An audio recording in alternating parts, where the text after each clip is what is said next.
All right, I think we're live. I think we're live now, baby. All right, welcome to make sure my head is straight.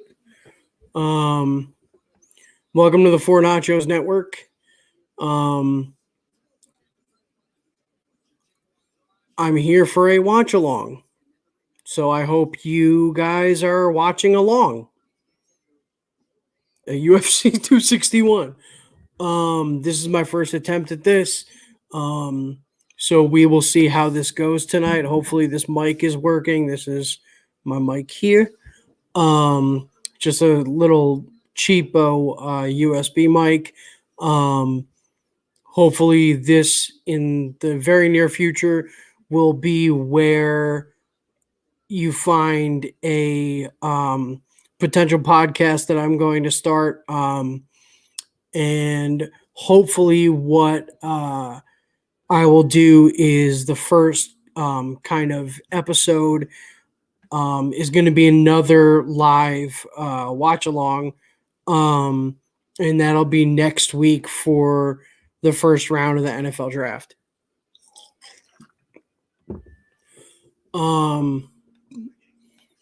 I don't know what a commercial for this is. But so welcome. I hope you guys are enjoying the fight so far. It is only the prelims. So main card starts at 10 o'clock in about 2 hours. So we got a little time to get to know each other. I don't know if my cousin will be joining me later or not. I know he's busy with potentially a if I'm on Wi-Fi.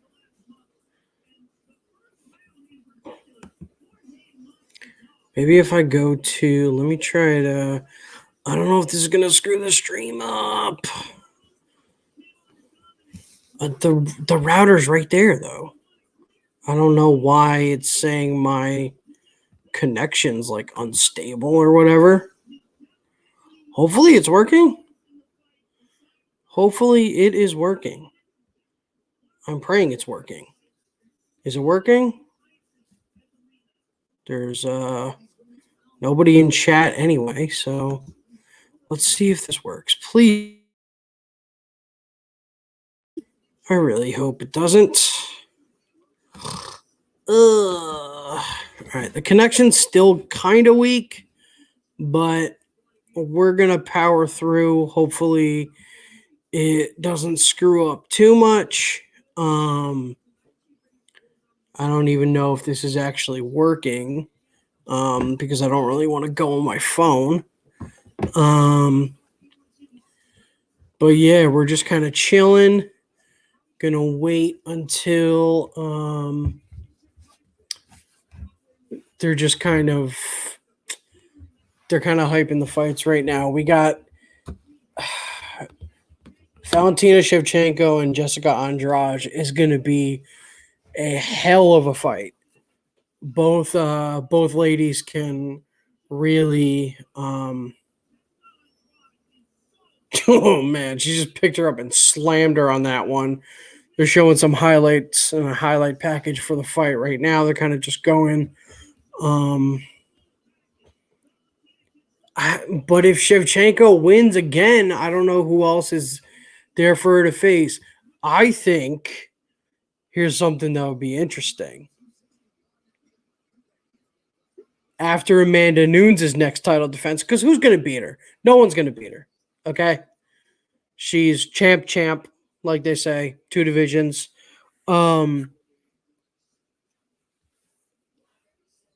Why not go for a third belt? Why not go for a third belt? Amanda Nunes, yes, she's already the GOAT.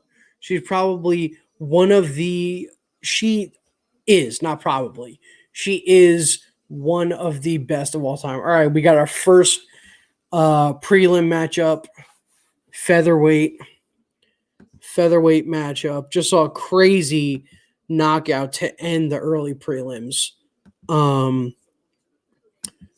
Kevin Natividad got knocked out by what is this? Dan Bacharel. Wild knockout. Split the guard. But we got a featherweight matchup to start off here. So for any of those that do join tonight, I'm not an expert in but I'm a big sports fan. I like a lot of sports. I just got really heavy into MMA and UFC over the last like 2.5 years, especially in 2020 when there was nothing to watch. Nothing was going on. UFC was still having events. So, and it's just so crazy to see fans finally. It's so nice to see. Aren't you glad that they don't give a shit about anything in Florida? Aren't you glad they just don't care? Oh, sorry, that's not a sponsor. We are not sponsored by anyone. This is my first broadcast. And I'm hydrating right now. Because the tequila will be coming later. I got some nice Terramana Reposado in the freezer. Getting nice and cold. It's been in there since I bought it. It's been nice and cold.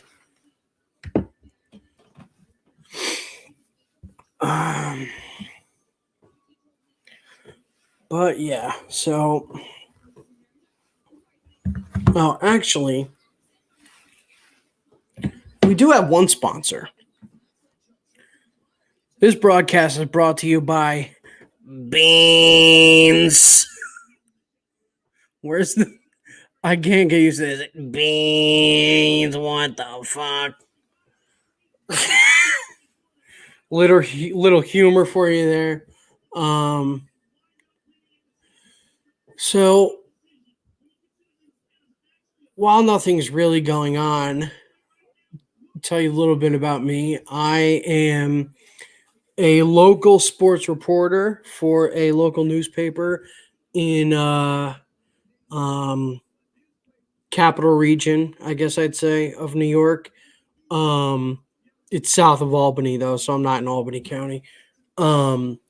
But I cover mainly high school sports in the two counties on each side of the river where I live.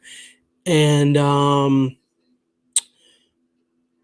basically I want to do podcasting. I have been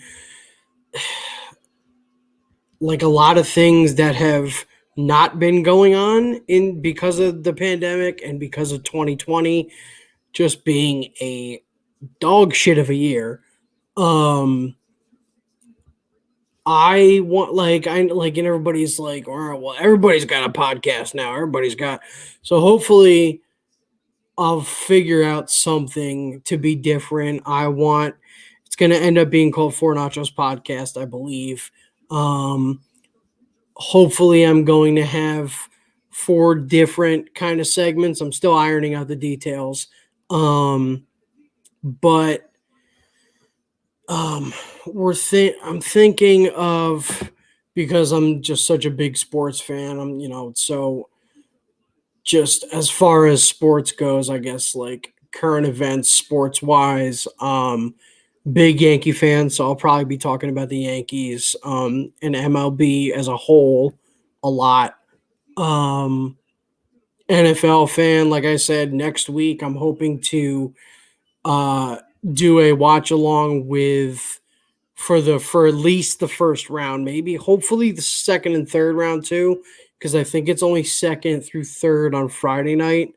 But if I don't have any football to cover myself, yeah, it's April and I have football to cover because New York decided to move high risk sports from the fall, and I get it, but it's just weird to have football. I've been covering football every Friday since late March.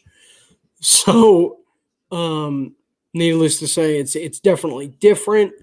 But that's what I've been doing. Spring sports will be starting up soon. Next week's probably my last football game. The week after, or 2 weeks after, spring sports are starting already. So I am definitely psyched for that. Didn't have any spring sports to cover last year because they canceled literally everything. Everything. It was like a Jedi mind trick. Everything is canceled. Um, but so God, it's so nice to hear Bruce Buffer's voice in an arena pretty full of people. It's not packed to the gills. There's visibly sections of empty seats, but it's just so nice to hear that echo again and just not have to watch freaking Fight Island with nobody except like the Shah and whatever Middle East royalty is over there. Because there's no way they're getting Dana White. There's no way Dana White would be allowed to do the fights over there if some of the dudes in charge were not allowed to come. I saw them. They're every time they're on, we're like, oh, there's nobody here. There's people there. The lights just aren't on. You can see them. But so anyway, we're starting here. Featherweight matchup. What are these guys' names? Sabatini and Connolly. Here we go. Here we go.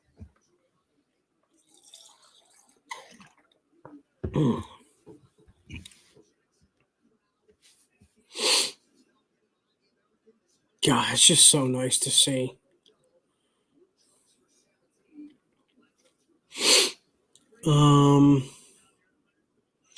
But yeah, so essentially I just wanted to start this thing. I've been following podcasts heavily like I have been UFC, just the ones that I enjoy listening to. I love aside from sports and all that, I love comedy. So a lot of the podcasts that I listen to and watch slash follow or whatever you want to call it, are um, comedians in their podcasts because they've also relied heavily on those, and a lot of different comedians have turned to that avenue to make money because for a year they couldn't go out and do comedy in clubs or different venues that they would normally do. Excuse me. And so eventually one day I want to do hopefully get this podcast thing down for it'd be my dream to do that for a living, to do this for to get paid to do this. That would be absolutely insane. I did some morning radio and sports talk in college, so I got exposure there. So I have a little bit of background, as you can probably tell, saying and like a lot because I haven't been on air in a little while. Just kind of a thing that, you're taught dead air is bad. So, you just fill it, but you don't want to fill it with nonsense. So hopefully we will get better at that, and you guys will stick with me on that journey. Coming up on close to 15 minutes in. These guys have taken the fight to the ground.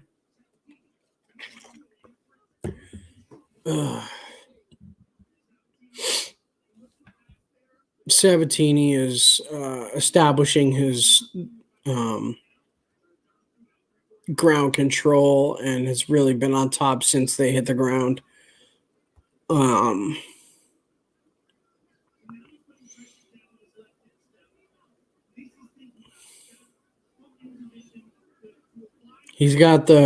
Connolly's got the legs wrapped though, so he can't really.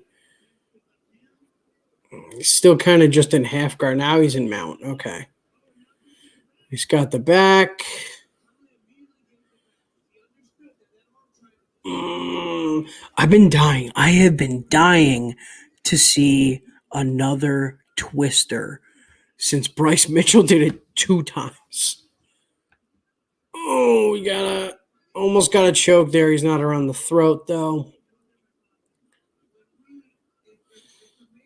Oh, come on. You got the body lock. Get the arm over him and put a twister on him. Come on. A twister is the most... It's the most devastating move I've ever seen, I think. Basically, you get like a figure four, your leg wrapped around the guy's, around the stomach. And then, but you're kind of like on the side. Either side, really. I'm just getting used to it being opposite on this stupid webcam. But anyway, you get the body lock like that. You get one leg over the other, so you're cinching the body, and then basically you get the guy's his arm over, and you like basically grab the opposite shoulder and pull and twist. So his spine basically goes like this in like two different places and in opposite directions.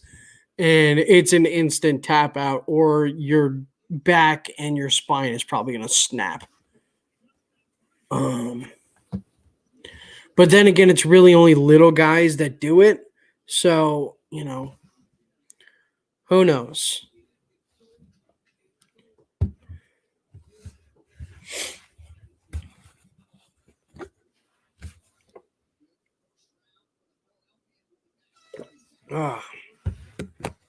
Right. Sorry, I hit the mic there. So, I hope everybody, I hope I'm not screwing with the audio.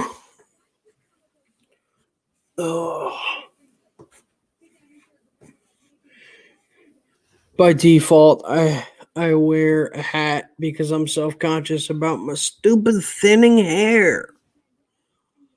But as you can see, made up for it nicely on the bottom.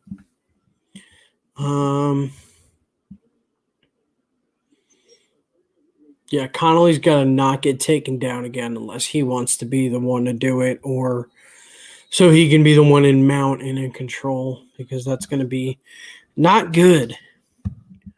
And he needs to go for a finish if he loses the first two rounds. That's just how it works.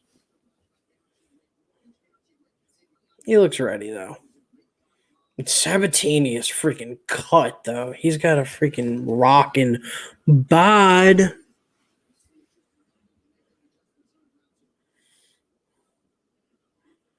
He went for the knockout shot there.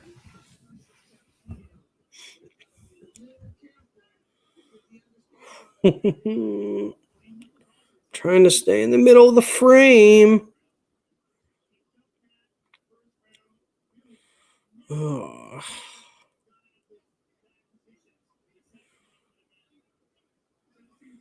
God, I love watching virtually. That's why I fell in love with UFC the last year, because nobody you've ever heard of could put on like the fight of the month, fight of the year, and I've never heard of them. There was one fight in 2020, or it was late 2019. I don't remember exactly. I believe it was Shane Burgos, who's from the Bronx, local Bronx kid, fighting this guy named Josh Emmett, I think. Shane Burgos versus Josh Emmett. If anyone wants to look that fight up, oh my God. No wrestling at all. Zero. Strike after strike after strike. These dudes didn't knock each other down. They didn't knock each other down once. And they probably threw I don't even think it was a fight night main event, because it was only I believe it was only 3 rounds. They beat the hell out of each other for a full 3 rounds, and neither of them went down. I don't remember who won, but I couldn't call it. I would have had a draw on my scorecard if I was a judge.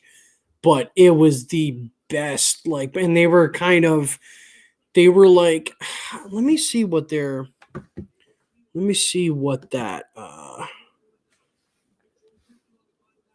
let me see what their weight class is, because that is gonna bother me. Um because that was an unbelievable fight. Actually, I found Shane Burgos's um thing here. He lost. Okay, so Shane Burgos, Bronx kid, lost the fight to Josh Emmett via unanimous decision. But I'll tell you, man, both of these guys fought like hell. They're at featherweight. They're actually at this fight that's going on right now. This weight class, featherweight. And so when you're a lighter, when your punches tend to not have as much power because you don't obviously have weight, a big amount of weight like myself. I'm a big boy, I'm a thick boy, you know what I mean? Um you don't have a lot of weight behind your punches when you're throwing them. So you're not going to do as much damage, but if I would be shocked if they both didn't land at least 200 punches each. It was a slugfest through and through. Neither guy went down, I don't think. If I don't remember right, but I don't think either of them scored a knockdown. No wrestling at all whatsoever. But Shane Burgos versus Josh Emmett, if you want a knockdown, drag out slugfest, as Jim Ross would say, slobber knocker, go look up that fight. Classic. 3-round classic. All right, so being on ESPN, I think the stream I'm watching is a little behind, but that's okay. Totally okay. Totally okay. We are in it for the long haul.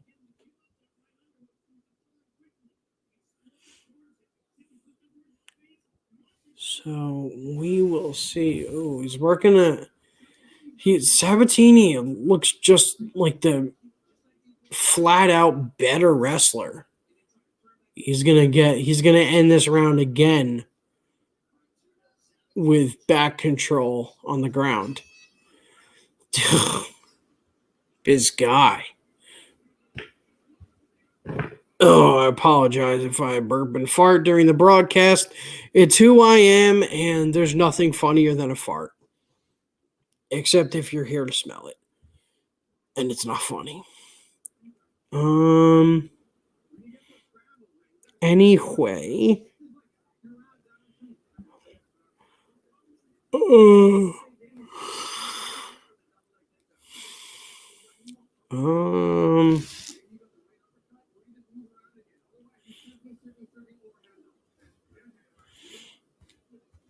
Interesting. Sorry, I was looking at El Mapa, the map on my phone, just to see a couple things.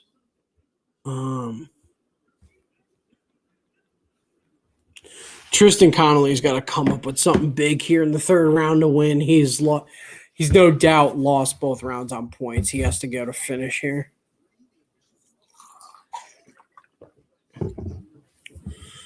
Oh, I'm going to be drinking a lot of water tonight. We got a lot more to go here, but to kind of continue with what I was talking about before, podcasts have kind of turned into, and I've told people this multiple times over the last like year and a half, especially during the pandemic. Podcasts have become like television to me.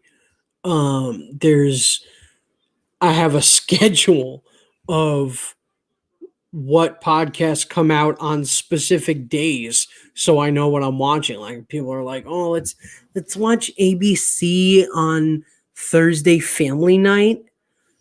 No, I want to listen to two comedians talk shit and spitball ideas and not be serious. There's a couple shows that I do watch television wise. Excuse me. The Blacklist is one that's on right now that I absolutely love. Um, that might end up being part of the podcast. The um, watching the Blacklist and talking about it could potentially be something, one of the segments or components of the podcast in the future. I'm open to that. And Justin standing guillotine? He doesn't have it deep enough. If he takes him down, yeah, it's already. He's got to commit to it.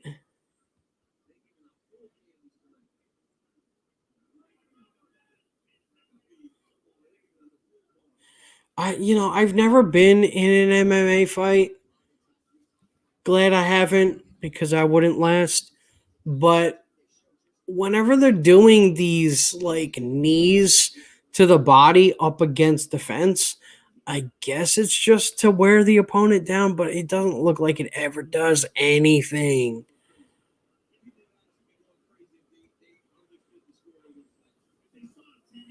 Oh, little Connor action, throwing the shoulder into his jaw. Ooh, they broke. Here we go. Like I said, I'm a little behind.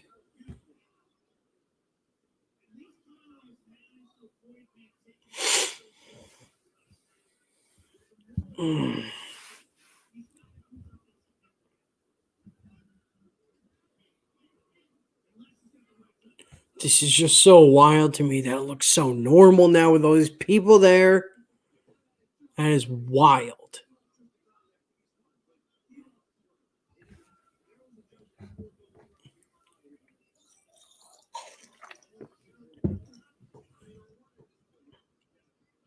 Ooh, tagged him on the.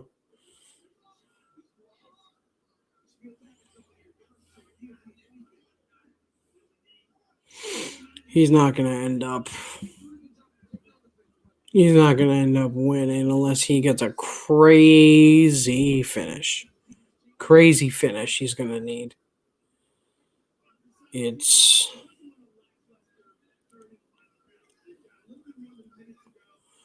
gonna be tough. He only has a minute.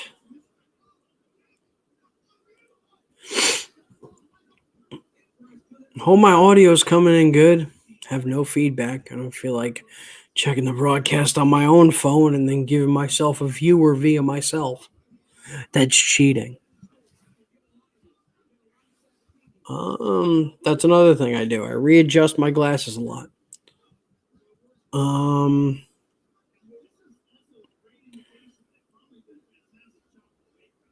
But so a lot of the podcasts, a nice little trip there. That takedown's gonna not get him anything though.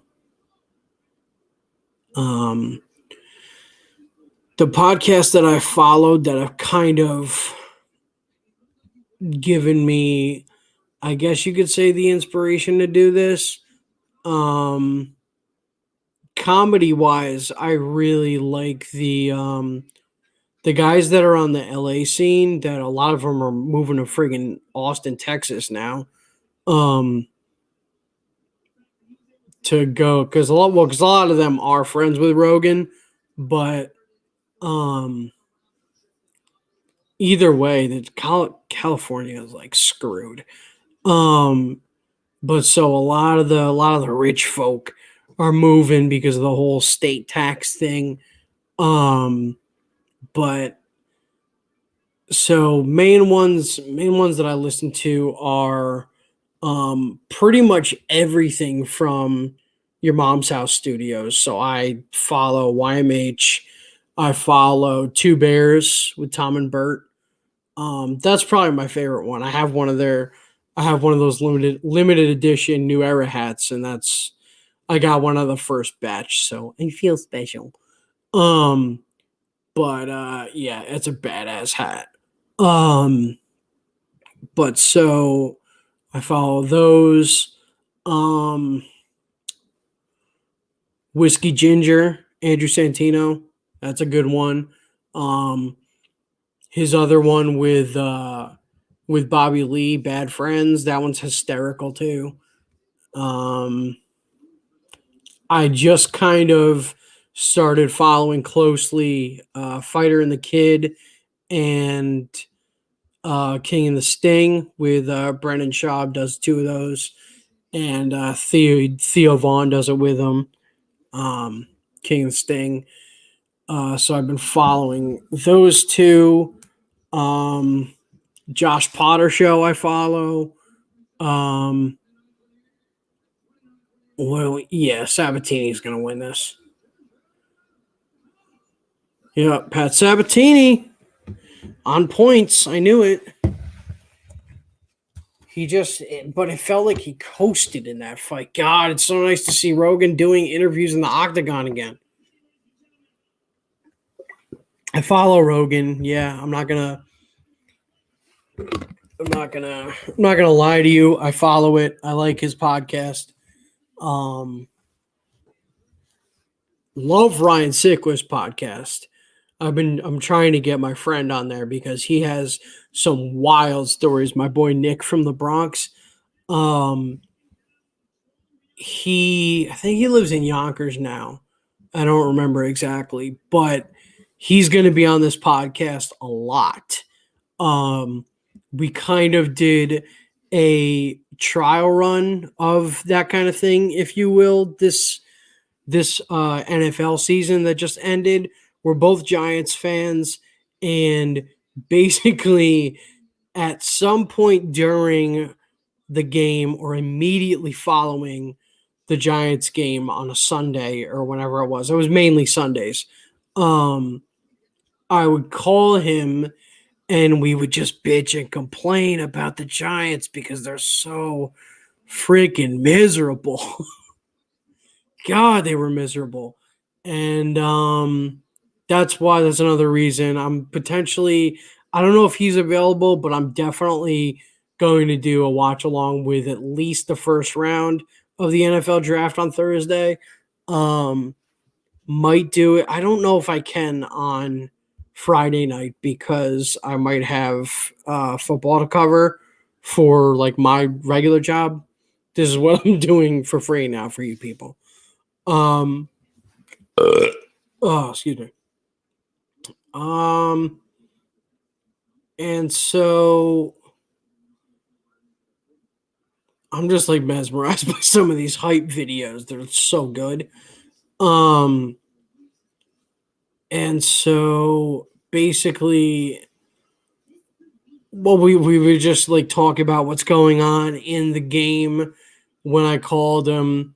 And so hopefully we're going to have during football season, during the NFL season, I'll have a segment Sundays with Nick or whatever it is, whatever I end up wanting to call it. The show being called Four Nachos is kind of a play on my last name. One of my friends in college started calling me it because he started pronouncing my last name is pronounced Fortunato. He's a Southern boy from Tennessee, so he just started, hey, what's up, Four Nachos? So I'm not gonna lie, I hated it when I first started hearing it, but it grew on me. I kind of sketched up that logo that you see on my YouTube and Twitter channels, Twitter account, YouTube channel, and basically I'm kind of running with that. The way that I drew the logo was, it's also my Twitch name actually too. So we'll be doing, I might even be incorporating Twitch with this podcast. I might even do a like, I'm going to keep them separate obviously, but I might even have a regular segment be be part of, playing a game as one of the segments, doing the way I haven't streamed on Twitch in a while, but I kind of use that as a launching pad ish to get me talking again and used to being on mic for this podcast thing. So hopefully, um, very nice. Got that 8K end zone camera on the walkouts. I love that camera. It's probably so expensive.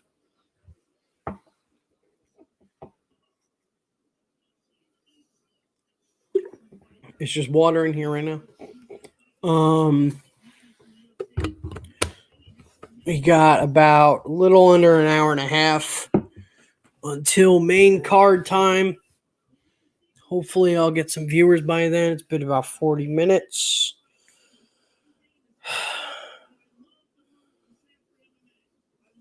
I'm going to interview friends and stuff like that. Hopefully, at some point, even if I end up moving from where I am, hopefully I can get some kind of co-host at some point. But I want to build up the podcast first.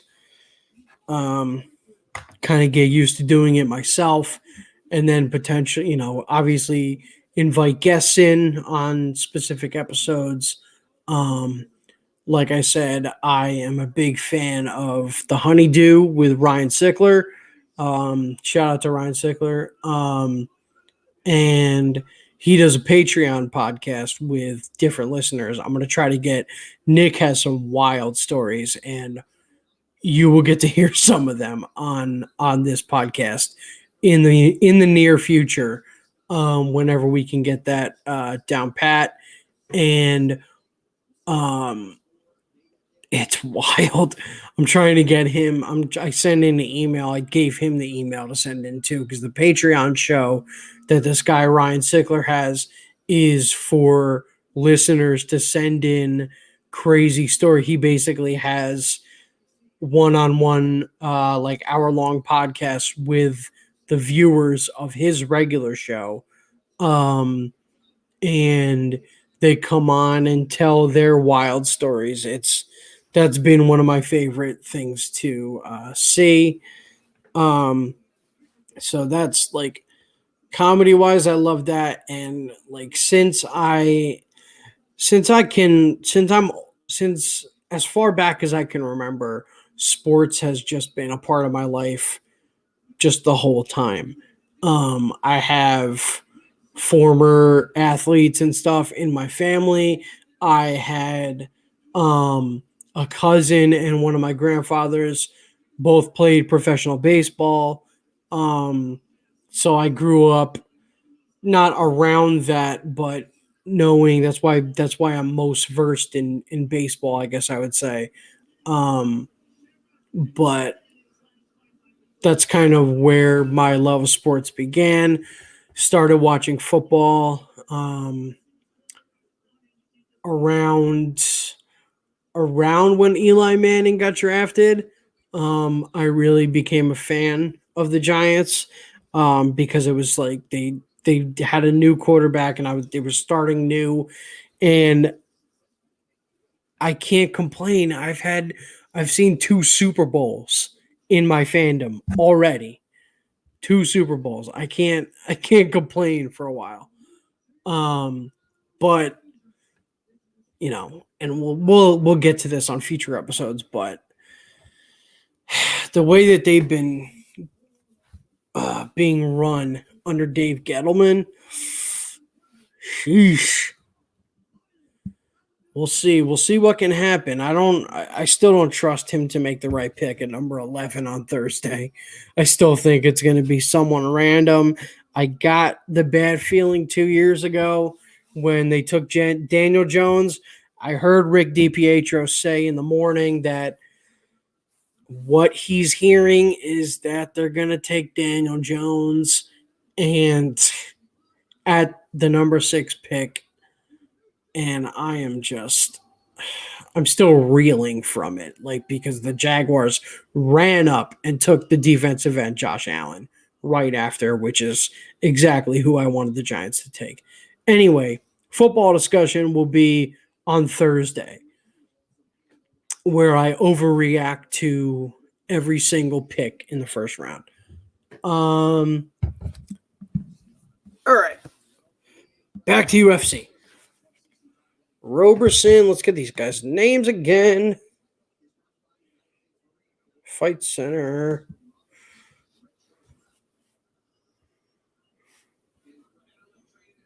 Roberson and Allen, middleweight. I like the middleweights.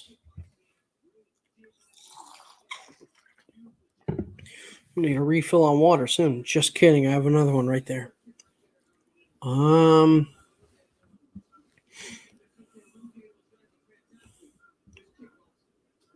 Ooh, nice little shot on the temple. Here's another thing. That's another thing you missed when there was no crowd. anytime a kick went and hit the glove, it makes a loud slapping sound. And crowds react to that because they can't tell unless you're like ringside or like 5 rows back. You can't tell that he hit the glove. You can tell at the sound was really loud, but you hit the palm of somebody's hand, it's not gonna. Where's my hand? There's my hand. Nothing happens.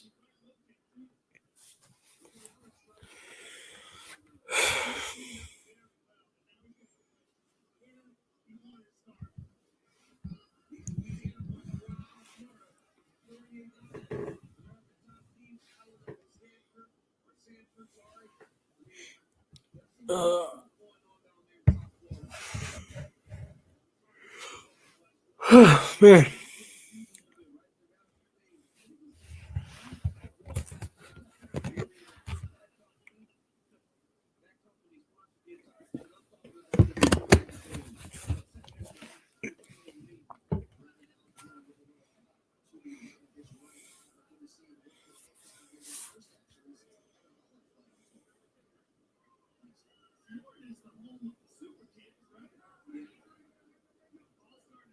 Interesting wrestling match on the ground right now.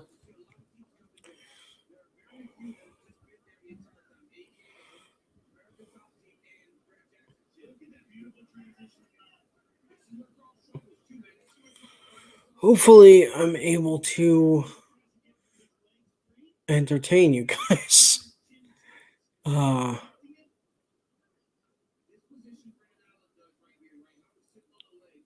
Baseball season just started, so it's going to be a lot of the podcast is going to be talking about that.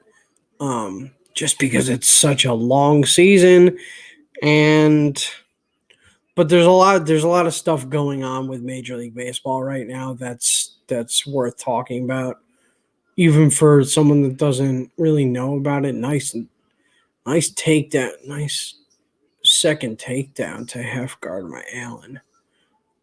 So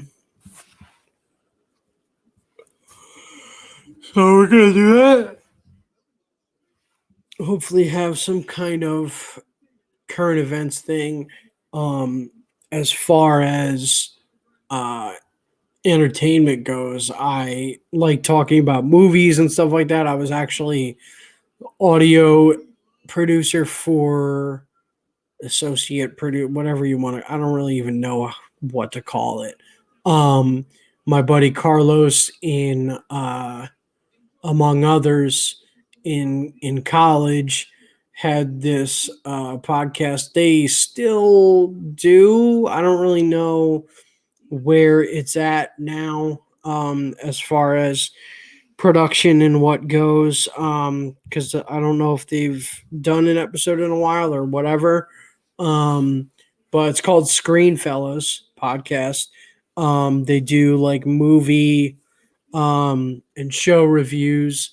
I did audio engineering for them for like 10 to 15 episodes.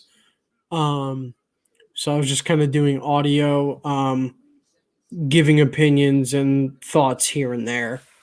I wasn't really one of the main people for it, though. Ooh, what are they both going for a heel hook? That's wild. It's kind of wild.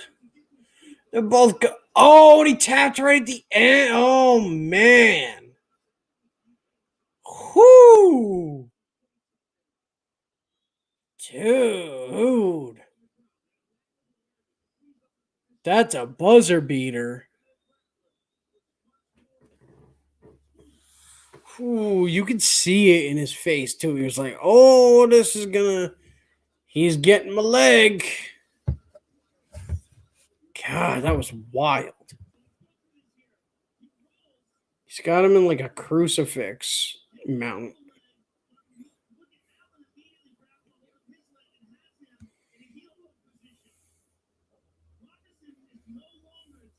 Jeez. Great move. It's weird. They both went for like heel hooks at the same time.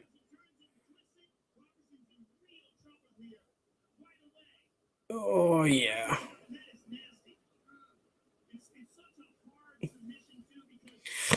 Sheesh. Wild.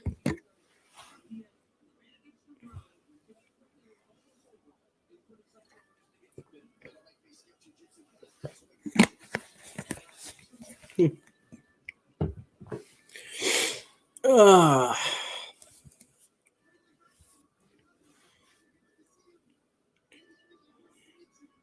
God, great finish. Robertson's still having trouble standing up. Oh, man. He's got to have someone. Nah, he's up. All right, he's up. It was a good fight. It only went one round, but I think that was the first finish. This wasn't the first finish I've seen. The first finish I've seen since I've been live, it was. There was a nice knockout in the early prelims.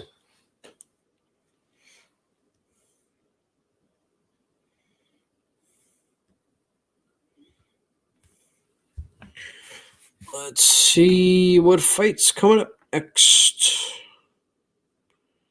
We got, who do we got? Is this guy Grant?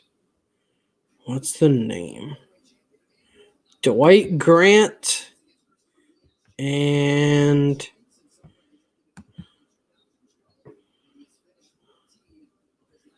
Sekulich. Why won't it just go to their profile, man? Stupid laptop. Laptop is getting so old. Stefan Sekulich. Referee Dan Mergliata. Interesting name. Got that heel hook. They were both going for something. I don't know if the other guy was going for a knee bar.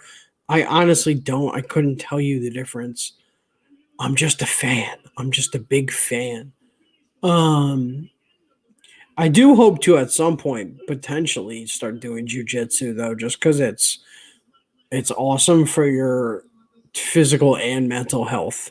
I've just heard nothing but good things about it. So I don't know if that's something I'm gonna pursue at this right now, but by the time I'm 30, I hope to. I'm like 27 right now. By the time I'm 30, I'd like to join a jiu-jitsu gym. That'd be pretty cool.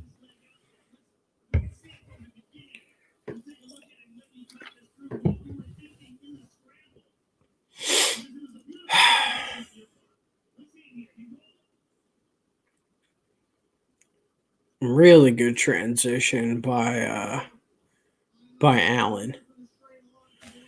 Really good.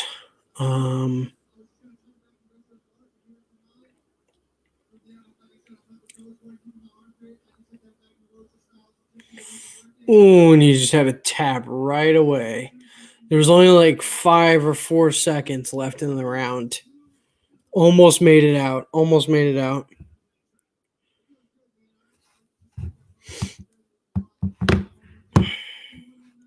I'm also not sure if this podcast is going to be, it might be audio only first, um, just because it's going to be a little bit easier. I'm probably going to be recording in Audacity because I don't have money to pay for a subscription for anything right now as far as editing goes.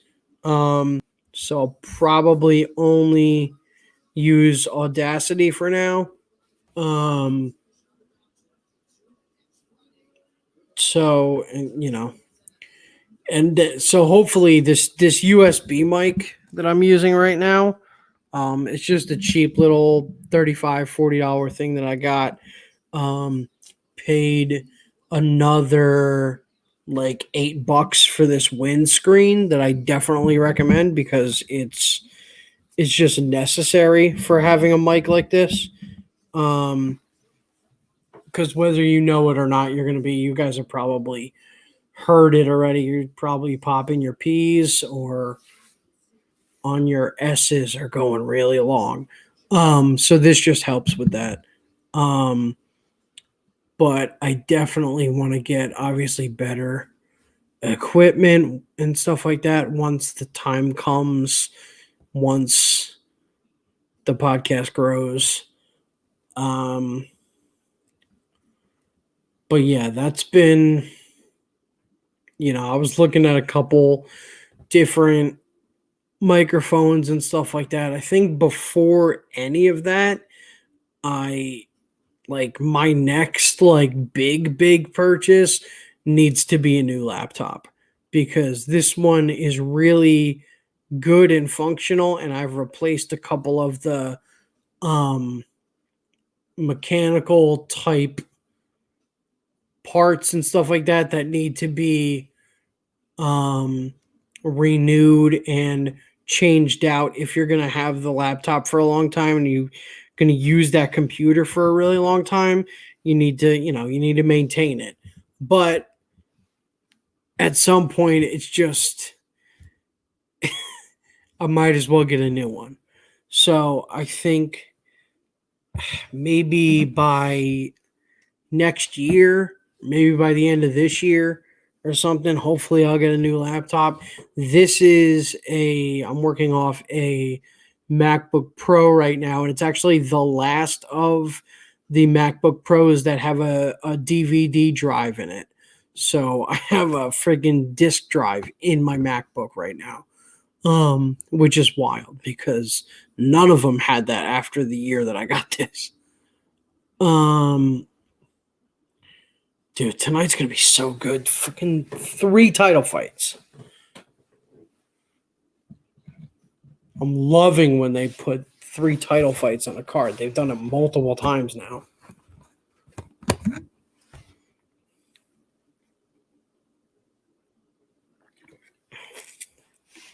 I'm gonna end up drinking like a gallon of water on this thing.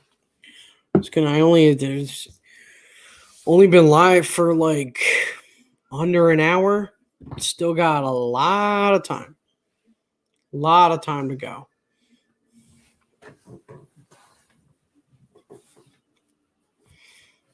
You guys like my tracksuit?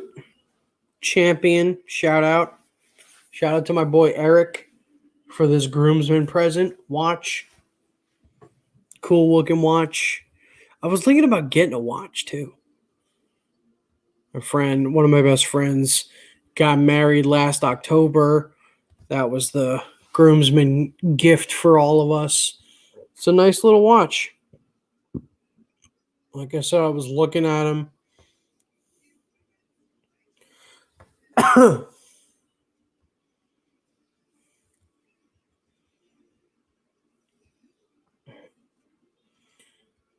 And so I have this Champion brand tracksuit on.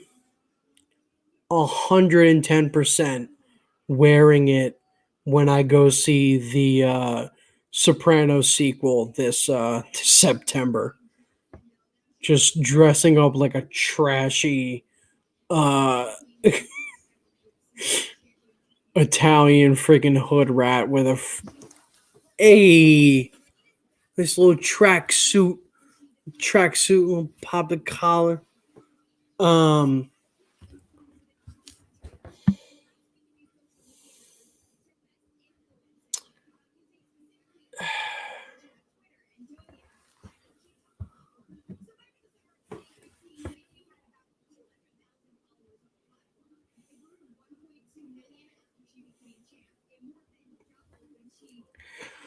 Nobody's here.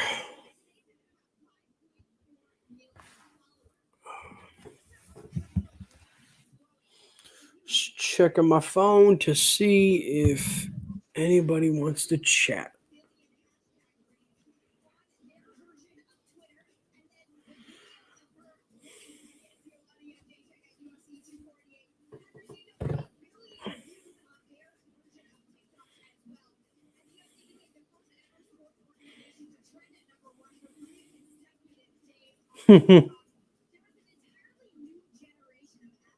Oh, here's another thing that's been going good, going well about New York sports. The Knicks. Who would have thought the Knicks would be coming along this far this early with Tom Thibodeau as the coach? I I didn't see it coming this early. I certainly did not see it happening as quickly and efficiently as it is right now, but he has them firing on all cylinders. They're number 4. They just won their 9th straight game today. It's freaking wild. It's just crazy. But the problem is I'm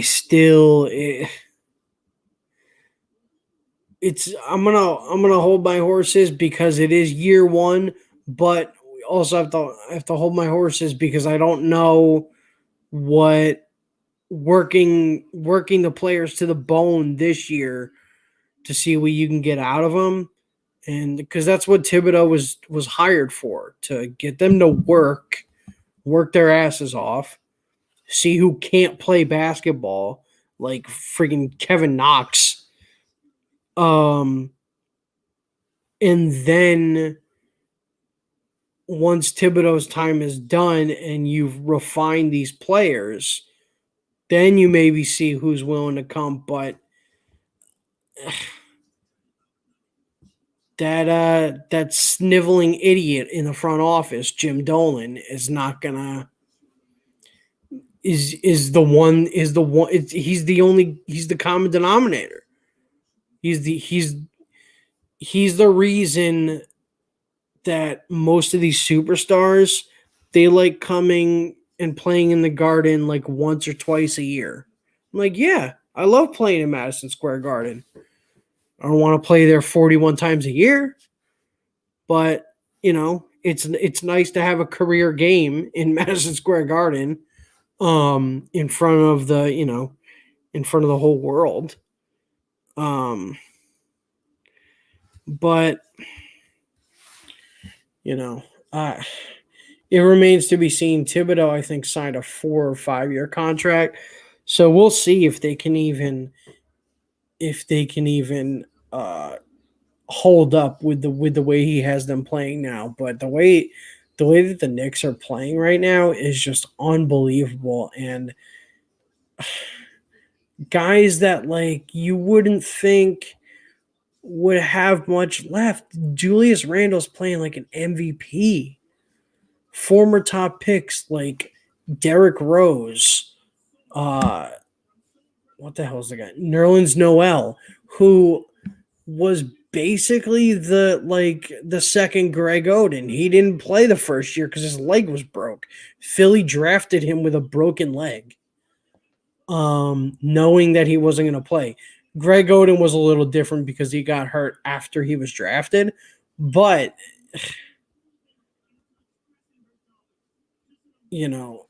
they still.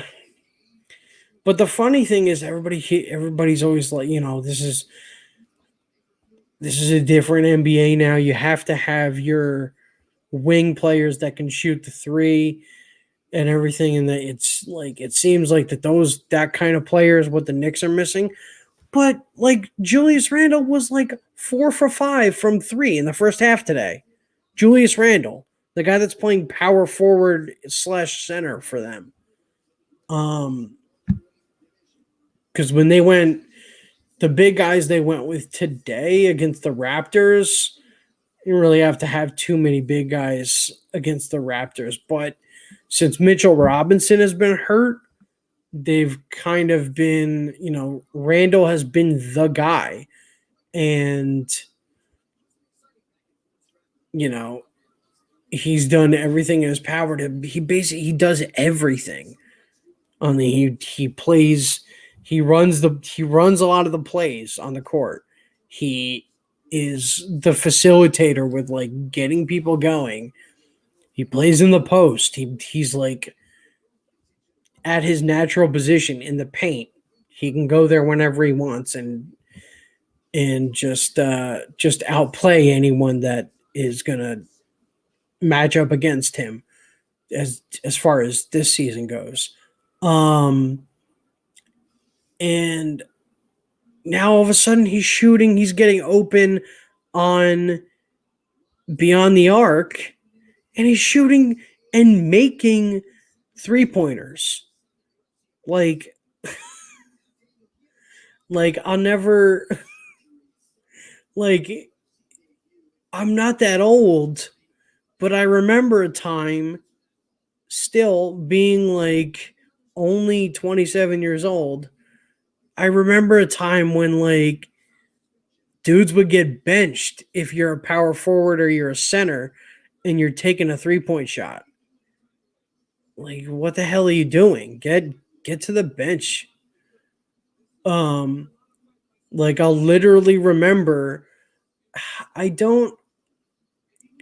I remember that it was against the Suns, but I think it was in the playoffs. I don't remember exactly though, but like I remember the one time that I saw Tim Duncan attempt and he sunk the 3-point shot from the top of the arc straight into the basket.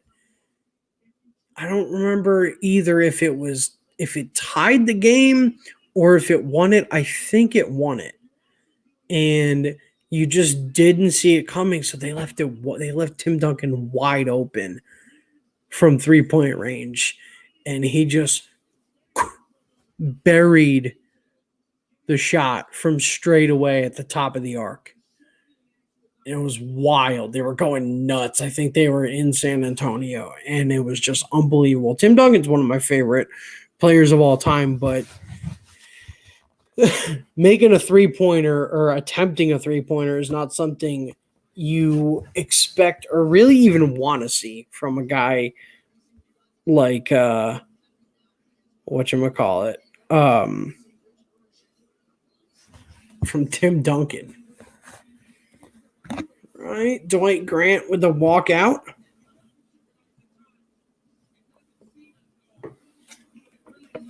All right. 132 ounce watered down.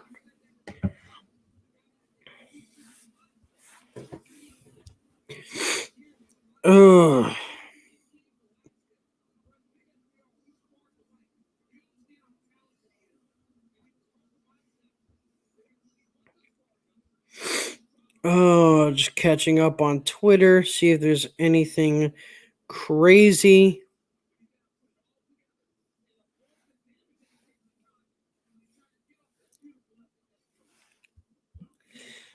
Let's see what's trending.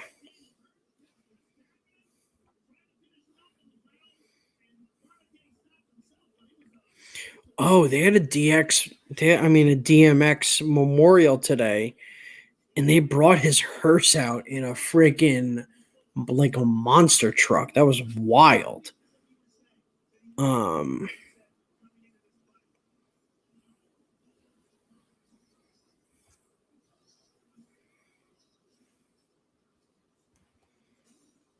do we got in MLB right now? What's the Yankee score? Yankees are playing Cleveland right now. Oh, they're still up 2-1. Oh, it's top 9, 2 outs. Okay.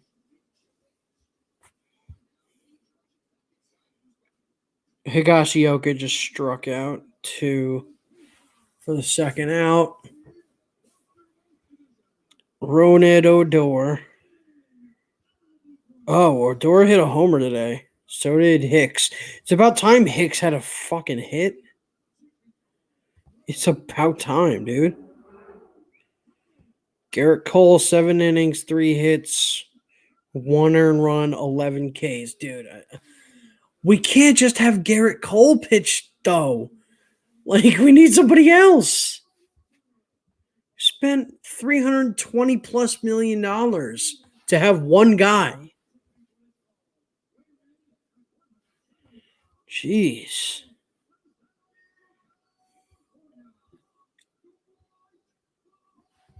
All right, so and then here's Shane Bieber's line.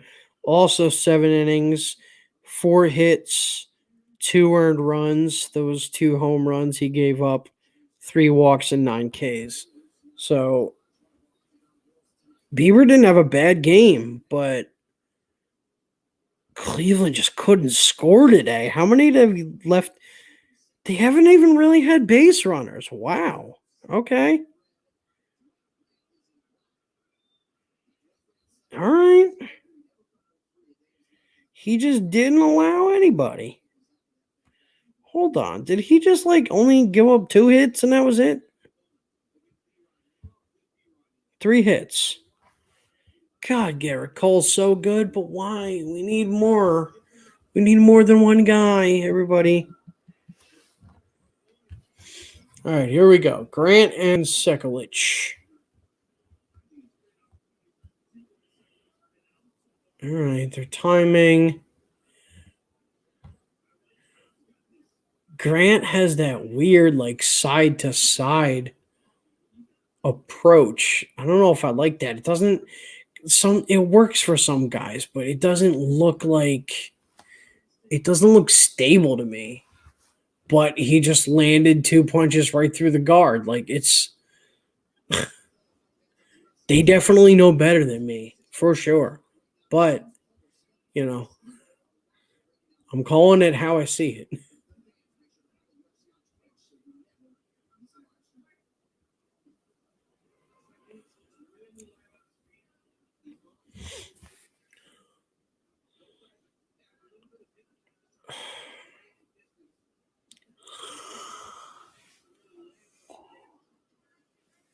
They're trying to measure range right now in the first 2 minutes of the first round.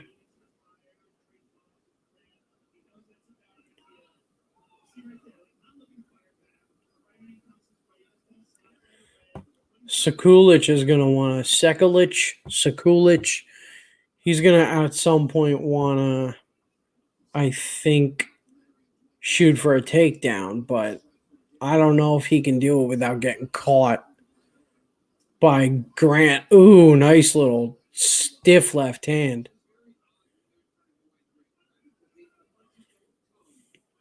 He can't. Sekulich cannot get inside without getting popped, though. It's tough. The reach, he's using the reach to like the full extent of his reach to his advantage. This guy, Dwight Grant. Ooh, nice little body kick. Okay. But Grant answered right back with a leg kick. That's wild. It's just so awesome.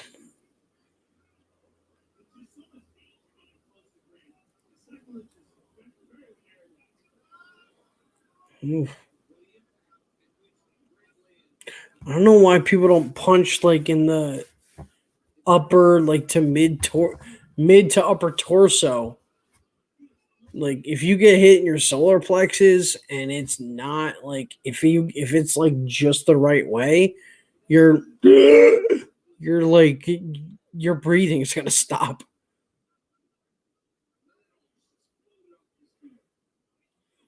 This is a good competitive first round so far. Just over a minute left. Probably a minute for you guys if you're watching on your stream because I'm a little behind.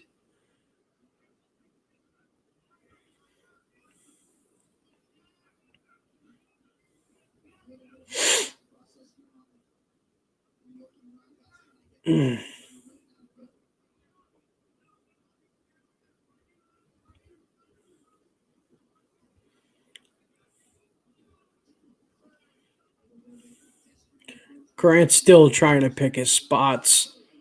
Ooh, leg kick almost got caught.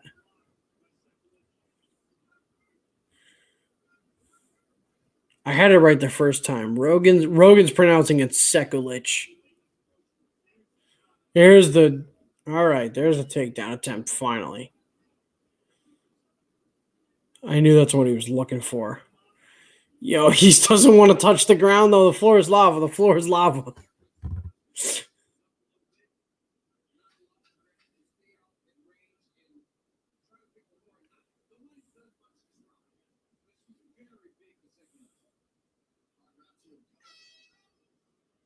Interesting. Really interesting first round.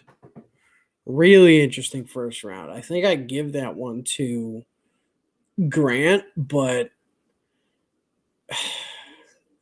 with the takedown at the end, it wasn't really a clean takedown, though. I think that's Grant's first round just because he connected more on the striking.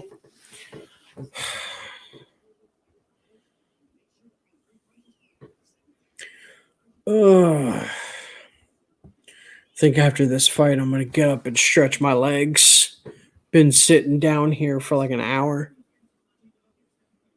After this fight is over, I will, and I'm going to go fill this water bottle again. I have a tumbler here of water too.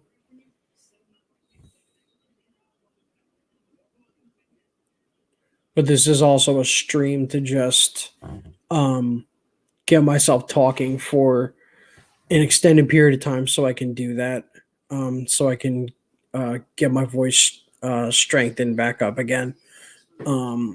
Because like I said, I used to do morning radio in college, and it was like a 3-hour morning show. We did have music, thankfully, but it was still 3 hours that we had to plan out for content and stuff. Podcast will thankfully not be that long.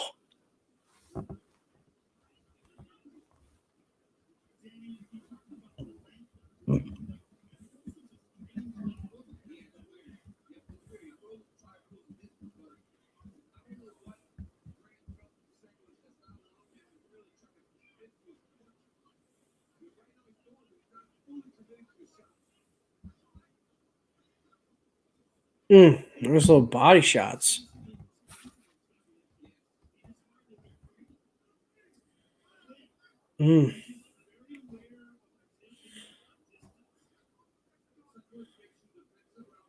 Sekulich is just having a really hard time timing his attempts because Grant just tags him when he comes inside. But at the same time, Grant is keeping him at bay with his reach.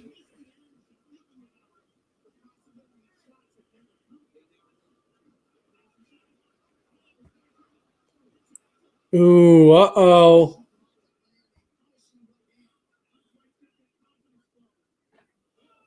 Ooh, return fire, finally.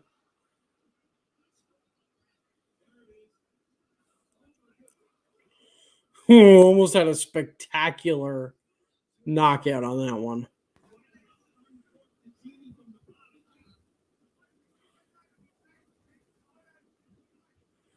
Sekulich has to take advantage of being a southpaw. He needs to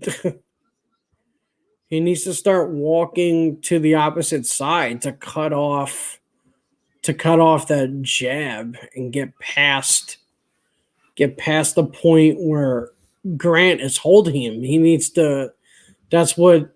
That's why being a southpaw is almost a cheat code against an orthodox fighter, because if you get inside, you take the jab away.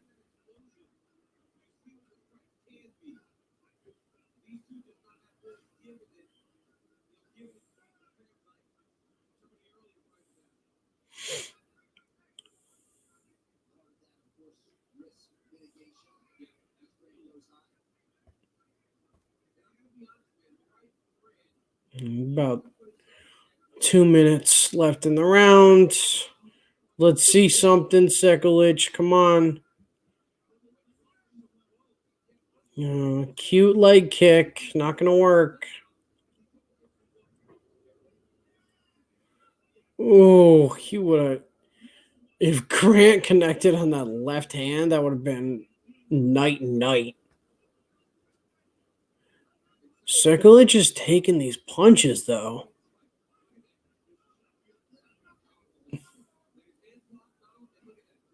Nice trip. Very nice trip into half guard. Half mount, half guard, whatever you call it. Whatever.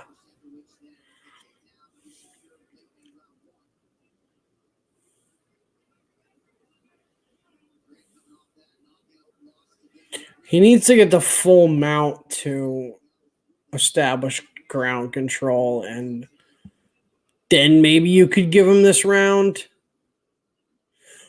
Oh, you should have. Bad idea. That's where he wants to be, on the feet. Bad idea. He should have. He had the head. He could have went for like an arm triangle, because when you get an arm triangle, if you're squeezing the head here, you want your legs to be on that same side of your opponent's body. And he basically did that, but as soon as he hopped over, Grant used it and just used the momentum against him, I guess, and stood back up. I think Grant won this round too.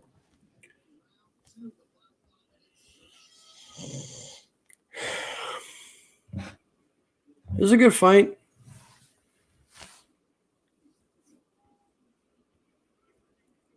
It was a good fight as well. Ow. Just kick the bottom of this table. Like I said, I'm going to need to get up after this fight. Stretch my legs a little bit. Might check with my cousin to see if he wants to hop on for a little bit. I know he's busy, but we'll just check in. Actually, I sent him a message already, so it's whatever. If he gets back to me, he gets back to me, but it's all good. I already told him I'm going to try to do it solo anyway, so no big deal. No a big a deal.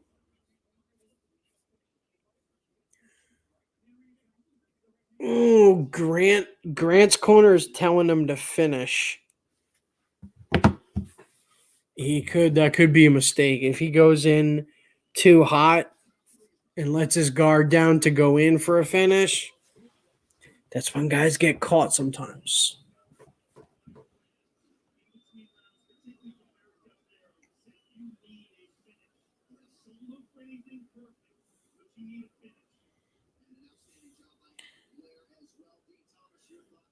He's like one counter strike away from going to sleep, though.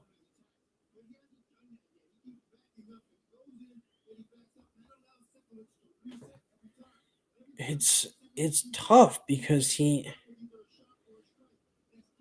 where he doesn't, his corner is just trying to get him motivated, because there's no way he needs a finish. He's been in control of this entire fight.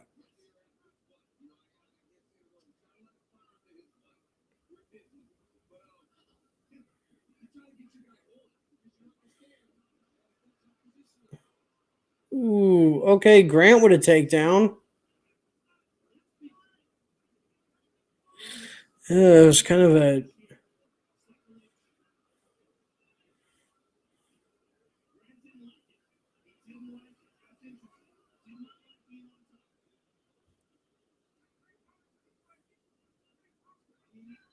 mm,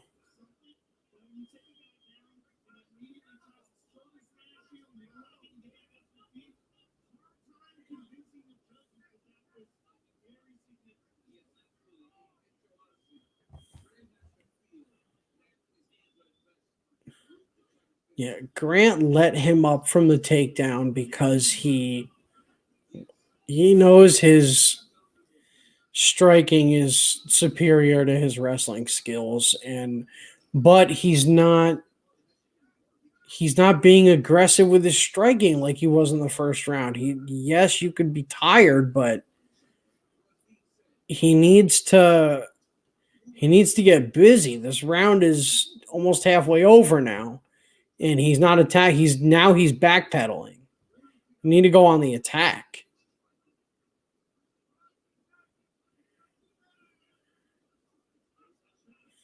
Another takedown attempt for Sekulic, and he got it again.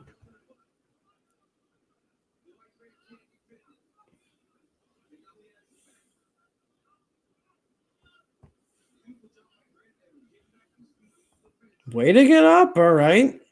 Way to get up, Grant. He's not.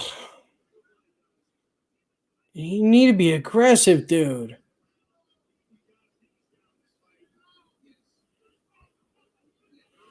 2 minutes. It's got like 2 minutes to go.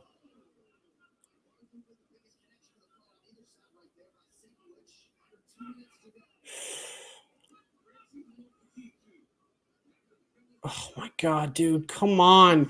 This frustrates me because now he might lose the fight after getting, if you want to say all those three were takedowns, I think maybe Sekulic won the second round because Grant wasn't as effective with the striking in the second round. But if if Grant comes on strong here at the end, he just looks like he's trying to get to the bell. He's tired too. He almost just got kicked right in the mouth too.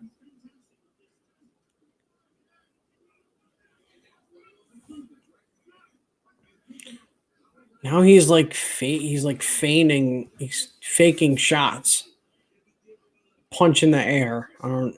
It's a waste of energy at this point. Ooh, there's a nice counter right hook. Fake shot.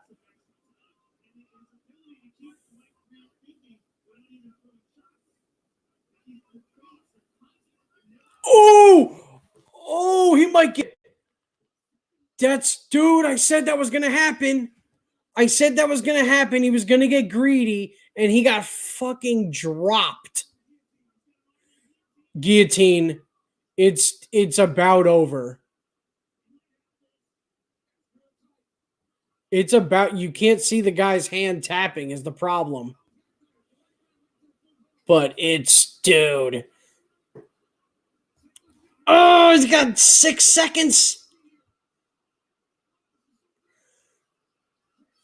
God, he fought. Oh my God. Yo. Oh man. Dude. Yo, that was the wrong way to do it. He defended that was wild because he got, what's his name? Dwight. I think his name is Dwight. Dwight Grant. He got fucking caught with a counterpunch. And damn, if Sekulic didn't go to the wrestling and he tried to, but it looked like Grant maybe forced him to go to wrestling because of the way he fell. But if Sekulic committed to the striking there, he would have had a finish for sure. He had like close to a full minute to finish him. And then he was forced to go to the guillotine, and he had him in a guillotine choke for like a solid 25 seconds. And that dude just ate that guillotine for the rest of the round. And he didn't pass out or tap. He didn't pass out or tap.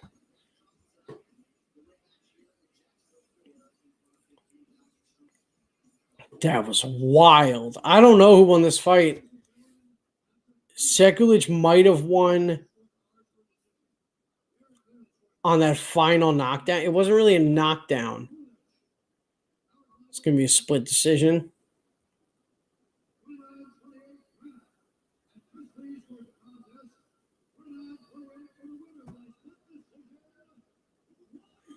Oh, man. So I guess they had... All right, so Dwight wins by split decision on points. That last... Oof. That was tough. That was a tough fight. Sekulic was not going to win if he didn't get that finish. I can't give him the fight. I would love to see that fight again. The fans are booing, but I don't.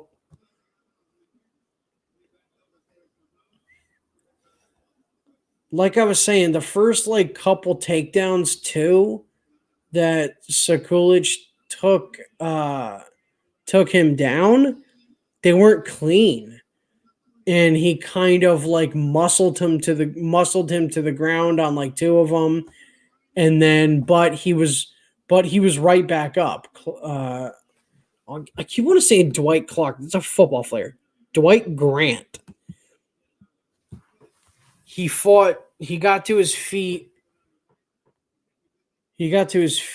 Two of those times. Nice little up. Ooh, missed on that counter shot.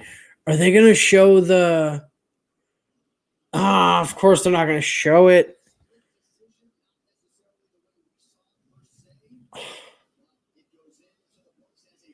He wasn't his. To me, he definitely won that first round.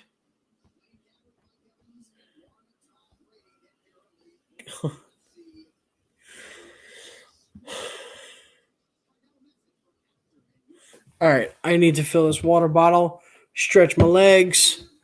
Hopefully, you guys can't hear this. Well, it's an ad right now, so I shall return. I'm just going right to the kitchen. Right over there.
All right, folks, I'm back. Just had to heat up a little Domino's.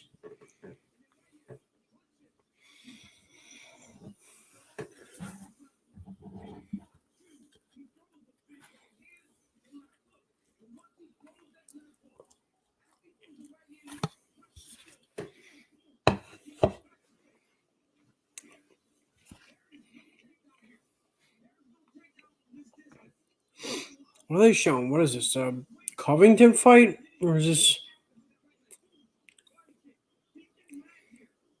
Oh, no, it's the Darren Till fight. Damn. Sheesh. So Masvidal knocked out Darren Till. Wild fight. Great fight.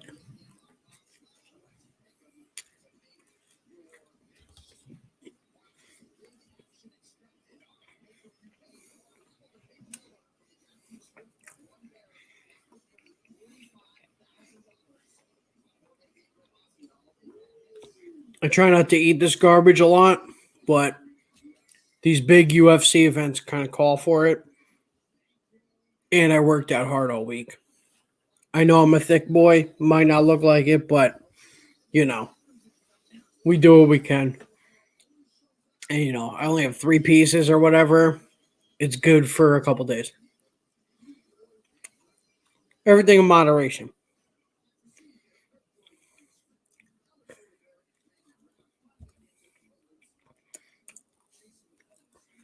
But yes, as you can see, I'm a piece of garbage.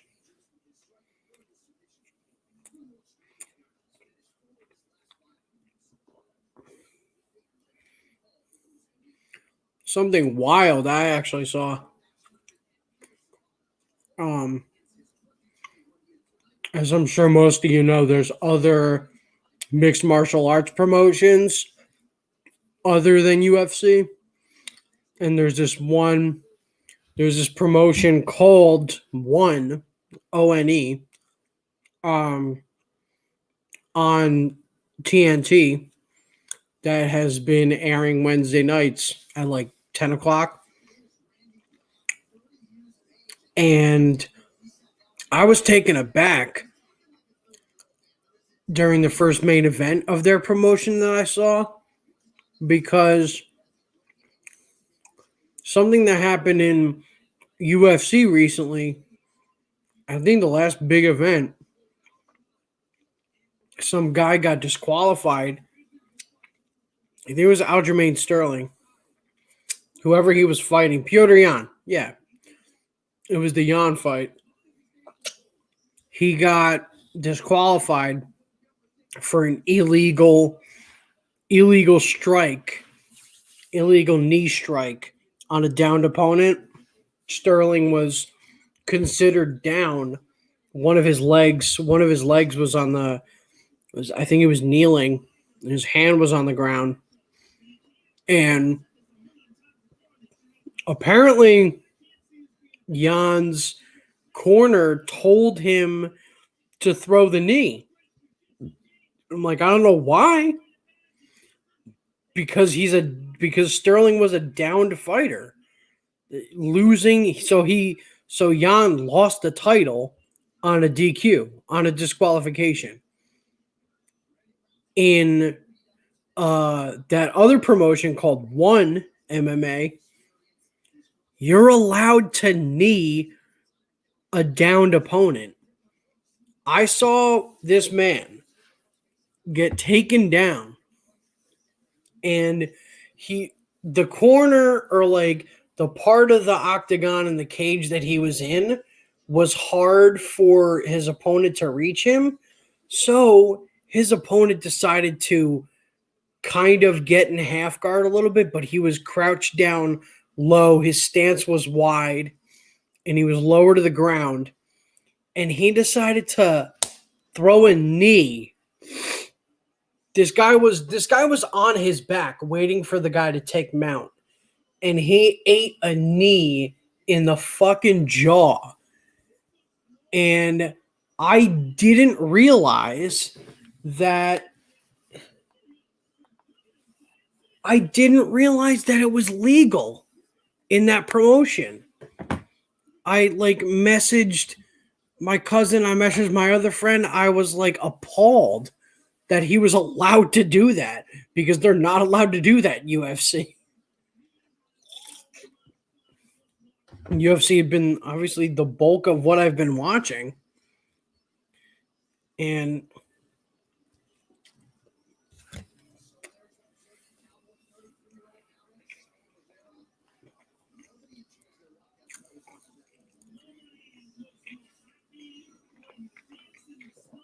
this is the first time I've had Brooklyn style from Domino's, and it's actually pretty good. The crust is thinner, so it's not as heavy.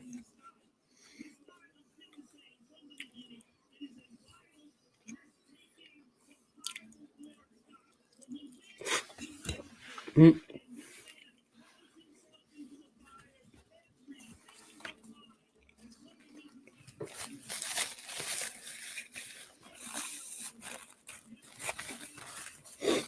Ugh.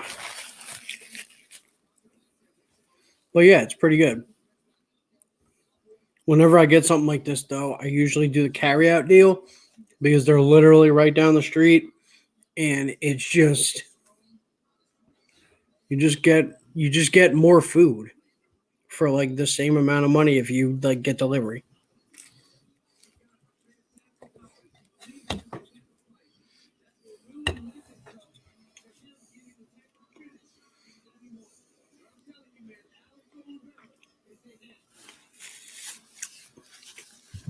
And it'll last for a few days.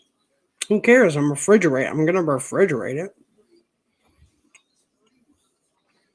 I only eat a little bit at a time. It's not that big a deal. Especially when I'm working out like I am.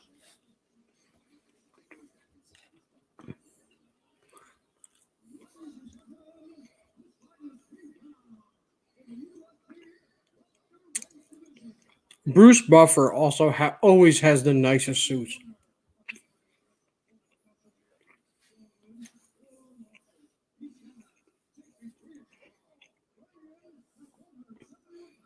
Randy Brown from Queens.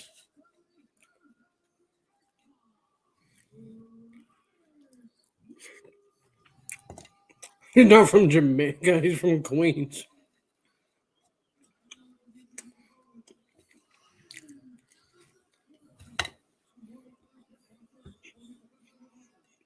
Mm. This is gonna be a good fight. You're not named Oliveira unless you're good.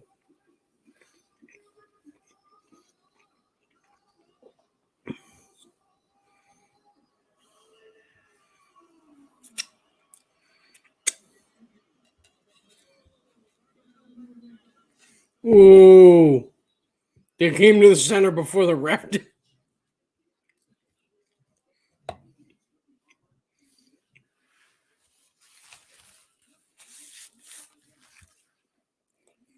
Oh, here we go.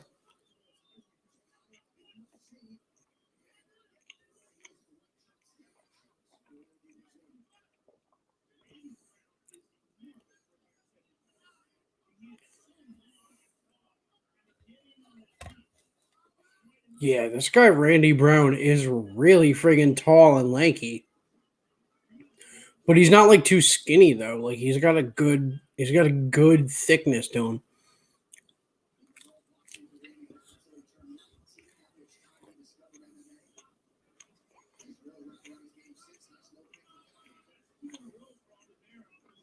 Mmm.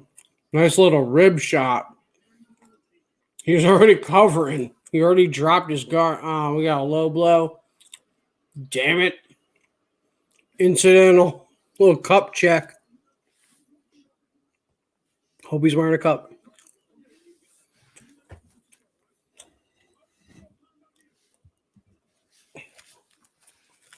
That wasn't nothing. He hit his inner thigh. He hit his inner thigh with like his toe.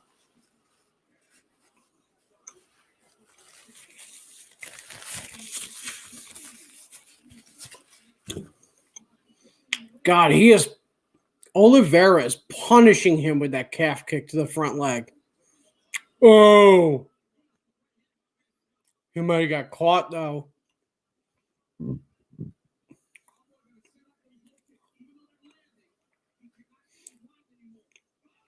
Oh my God.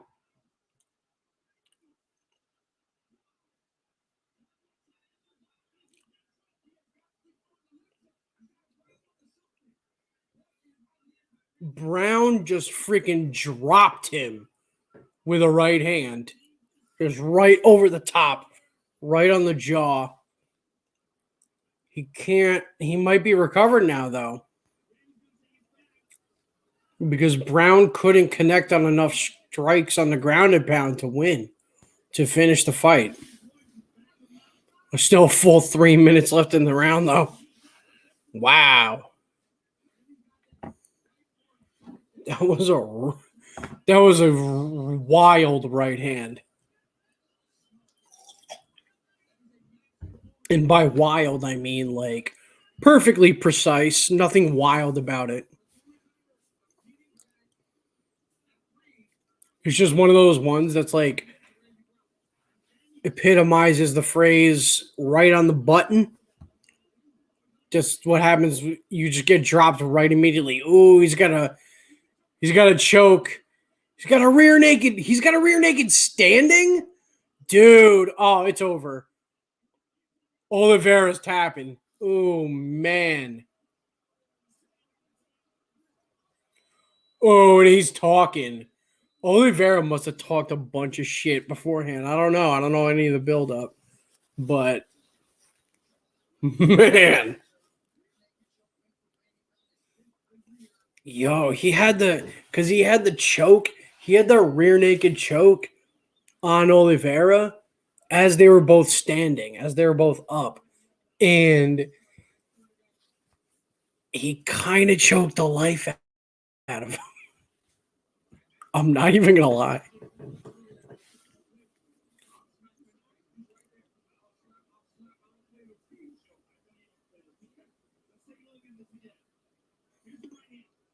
Here's a right. Oh my God.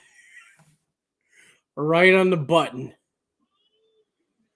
That's one of the cleanest punches I've ever seen. I don't know how he didn't get knocked out. Oh! And okay, so he did the whole rear naked choke while Oliveira was neutralizing his other arm. So he had rear naked choke. He's so strong, he just did it with one arm the entire time. That's some next level. By the time he got the second arm, he was already tapping. That's badass. That's a badass finish.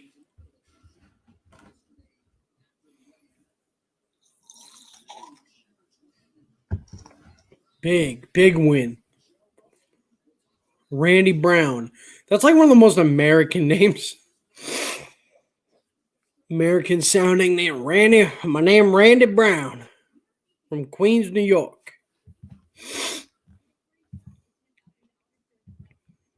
God, we got 15 minutes. Was that the feature prelim? There's got to be one more. No? There's no way that was the last prelim. Oh, Yanks won. Hell yeah. Chapman coming for the save? No, Loizaga. Dude, Johnny Lasagna has been the man lately. Check out his stats. 2-0 on the season so far. 1.35 ERA out of the pen. 13 Ks.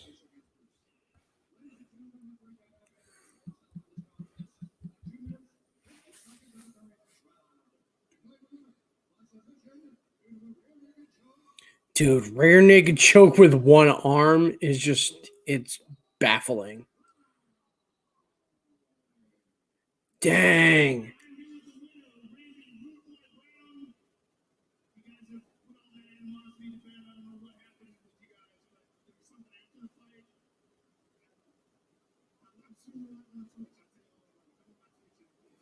Yeah.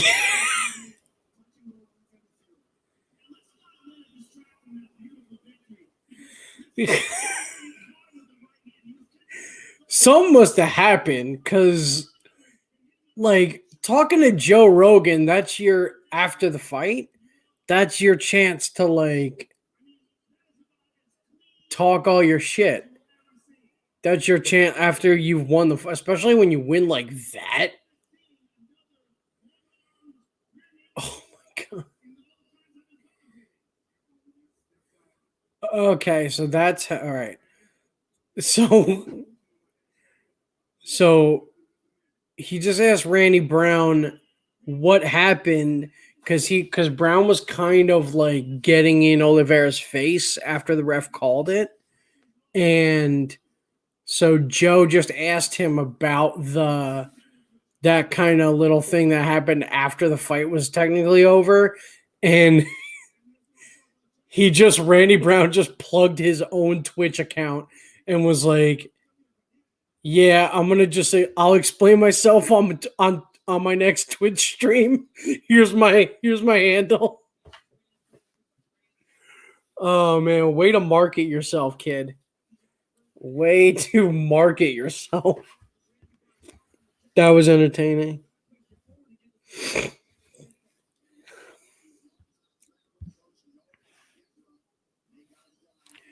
I almost am not sure if I want to continue this during the I don't know if I want to continue this during the main card though, because no one's watching. And is it was that the last? I think that may have been the last prelim. Let's see. I was gonna look it up and I just fucking stopped looking it up. I don't know why. I got distracted because it was a finish. That's what happened.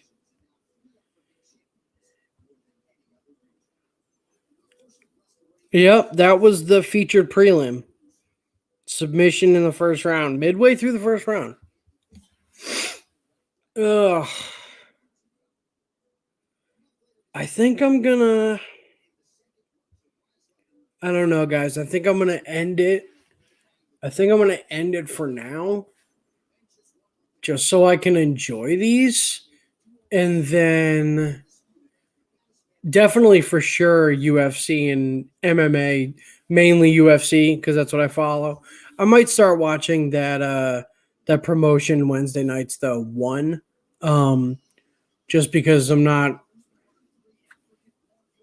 the way work for me is happening right now is we're kind of just working from home and then I'm just going out to games whenever I have ones to cover.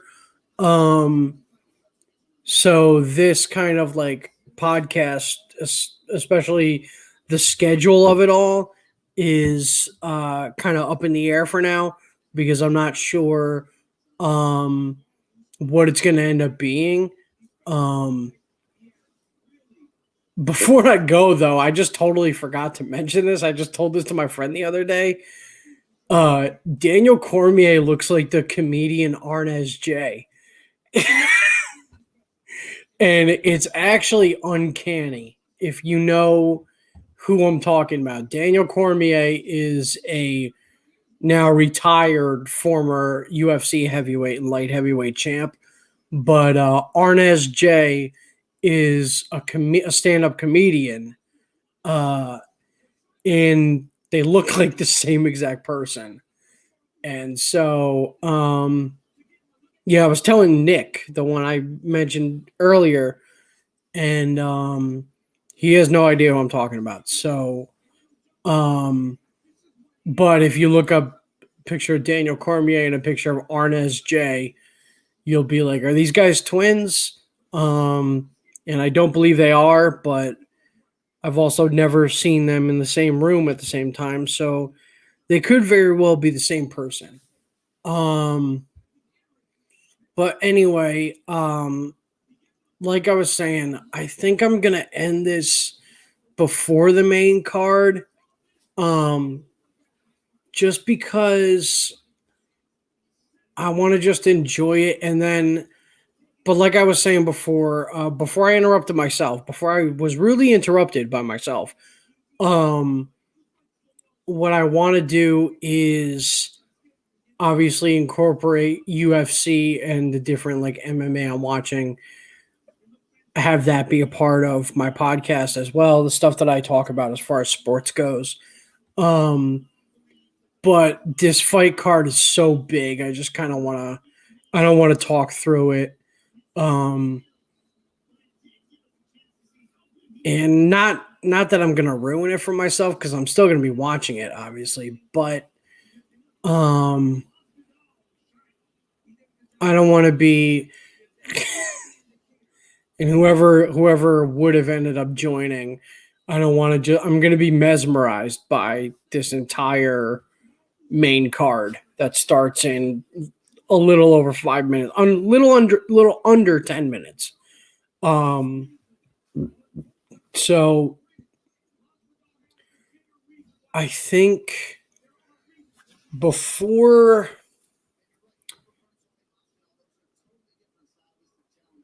before it ends, um, before I end my stream and before this main card starts, for the 3 title fights, um I'll give you predictions. Um, I think Valentina Shevchenko is going to retain her title against Jessica Andrade. Andrade is a mean and fierce contender, but I think Shevchenko is just on another level, and Andrade hasn't faced someone like her in her prime. I think I saw Andrade beat up Cyborg at one point, but Cyborg hasn't been herself in a long time. Um, I think Shevchenko retains by um, either a knockout or I don't know. I think she. I think it's a finish. I think it's either a knockout or a submission. I don't know which yet because I haven't really, you know, Andrade has been in there with some strikers before, but she's just been better. So, like I'm saying, that she hasn't faced someone at the top of her game like Shevchenko. I think Shevchenko is just so far and above the rest of the division. That's why I think Nunes needs to go to a third division and fight her. I think they fought once years ago, and I don't remember exactly. I'm not going to look it up now. I'll look it up later. But I think Shevchenko retains via a finish. Um, I think Rose Namajunas wins the title against. I think her name is Wei Zhang Li. What is her name? Um, yeah, Zhang Wei Li is the new champ. I think Rose Namajunas has a chip on her shoulder still. Um, and I think she wins tonight on points via the scorecard, via a potentially a split decision. It might not be unanimous. But like I said, I think they win the title. I think now the main event, Masvidal Usman 2, the rematch. Masvidal finally got a full fight camp. He had the last he had the last he took the last fight against Usman on 6 days. He had like tens of pounds to cut in 6 days. Not that weight cuts aren't brutal anyway, but he was booked. He was literally signed the contract 6 days before it happened. So that's a whole lot of work he has to put in, going to Abu Dhabi, going through all this COVID testing.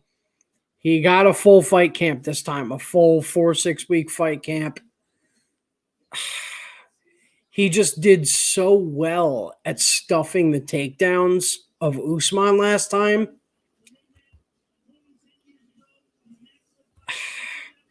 I think there's a reason. I think he takes him the distance again. I think Masvidal takes him the distance again, but Usman wins on points, I think. I think Usman wins on points again. I think it's a lot more physical than it was last time. You could say it was physical last time because they were clenched up a lot against the cage. Masvidal's been saying that the entire time. All he did was hug me on the cage and stomp on my feet. Can't argue with him. That's what happened. That's anyone with eyes that saw the fight could say that that's what happened. But I think Usman is still after, because basically last time Gilbert Burns, who has been Usman's sparring partner in the past, Burns was supposed to fight Kamaru Usman in that first fight that they ended up being Masvidal challenging for the title because Burns tested for COVID and someone in his corner tested for COVID. So, and then Usman knocked him out. So in the when they finally did have the fight, that was Usman's last fight. So I think at one point Burns did catch him,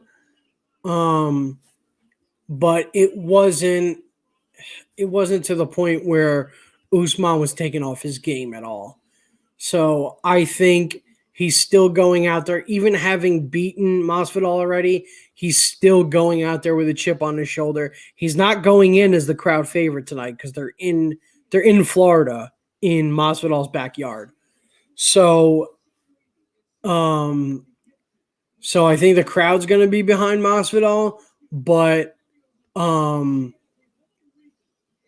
think Usman is just on another level at this point. It's because everything that's leading up is still him emphasizing where people are doubting him. So I think he goes out there with an extra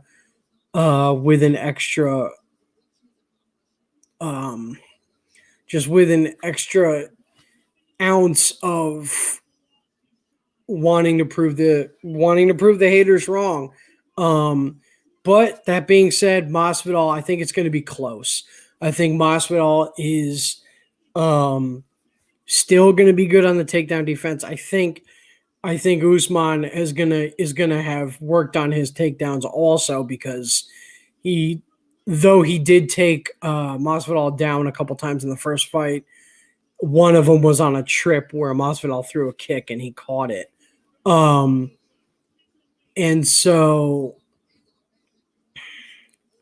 I think he's still going to be good on the takedown defense, but I think, and that the other thing is the crowd. The crowd is going to be an interesting factor in this match. They're just showing the takedown right now.